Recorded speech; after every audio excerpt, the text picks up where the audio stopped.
हिंदी हमारी राष्ट्रभाषा है। हिंदी इस समय एक गोल्डन युग में है, जिसको हम देख रहे हैं कि देश विदेश के सब लोग हिंदी को लोकप्रियता को देखते हुए हिंदी में अध्ययन कर रहे हैं, हिंदी का प्रचार प्रसार हो रहा है, हिंदी बढ़ रही है। आज की तारीख में विश्व में 80 करोड़ से ज्यादा लोग 22 देशों में हिंदी पढ़ रहे हैं और 22 देशों में हिंदी का चलन है। हमें हिंदी को और बढ़ाना है। हिंदी अभी कुछ दक्षिण राज्यों को कुछ समस्या है, लेकिन उन्हें हमें समझाना है। ऐसे कार्यक्रम हो रहे हैं, हमें उन्हें समझाना है कि हमारी राष्ट्रभाषा है। जितना ज्यादा हिंदी का प्रचार प्रसार होगा, हिंदुस्तान उतना मजबूत होगा, उतनी ज्यादा अखंडता आएगी और उतना ज्यादा हम विश्व में एक विश्व गुरु के रूप में, एक महाशक्ति के रूप में स्थापित होंगे।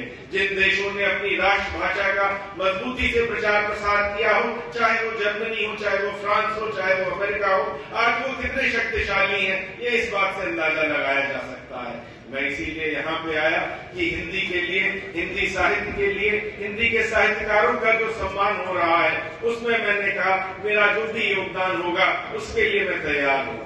हमारे यशस्वी मुख्यमंत्री जी, हमारे आदरणीय प्रधानमंत्री जी, हमारी पार्टी संकल्पित है हिंदी का प्रचार प्रसार और हिंदी को और मजबूती से स्थापित करने के लिए, और इसको राष्ट्रभाषा के रूप में ऑलरेडी स्थापित है, लेकिन इसको हमें दक्षिण के राज्यों में भी स्थापित करना है और उनको समन्वय स्थापित करने के साथ करना है। कोई जोर जबरदस्ती जैसा हमारी संस्कृति नहीं कहती, लेकिन उनको हमें समझाना है कि हिंदी जितनी मजबूत होगी और हिंदी जितनी व्यापी होगी, उतना ही भारत मजबूत होगा, उतना ही देश मजबूत होगा, उतना ही राष्ट्र मजबूत होगा।